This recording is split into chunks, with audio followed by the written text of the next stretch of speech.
Tapos nun, partner, Tom Jones ka na ba? Ang sagot ko dyan, lagi naman, di ba?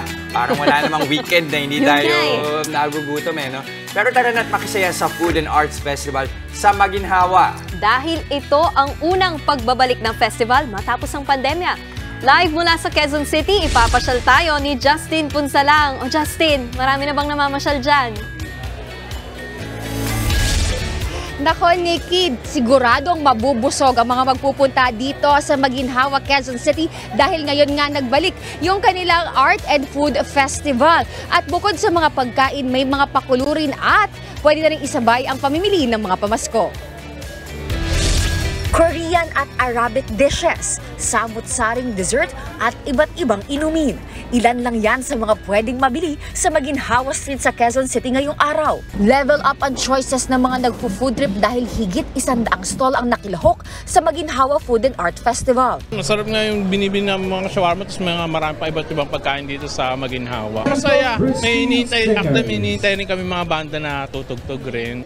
Ayon sa organizers, lumamya raw ang sitwasyon sa Maginhawa ng magkapandemya, kaya sinikap nilang maibalik ang malafiestang pagtitipon ngayong taon.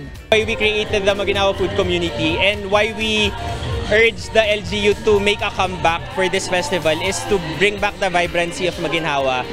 Ngayon, mas bongga at mas masaya at paligsahan ng drum and lyre bands.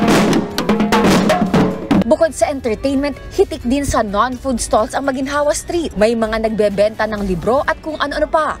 Marami ring nagbebenta ng mga damit at iba pang mga pangbuting-ting. Kaya pwedeng pagsabayin ang relaxation gala at Christmas shopping.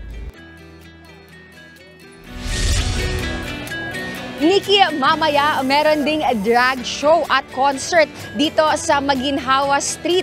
Kaya naman ang mangunguna pa dito sa concert na gagawin na ito ay yung bandang Dilaw at ang bandang Shirley. Kaya naman para sa ating mga kapatid, lalo na yung mga Gen Z at millennials, nako, sugod na rito dahil unfortunately hanggang mamayang alas 12 ng hating gabi lamang yung Maginhawa Food and Art Festival. Balik sa inyo.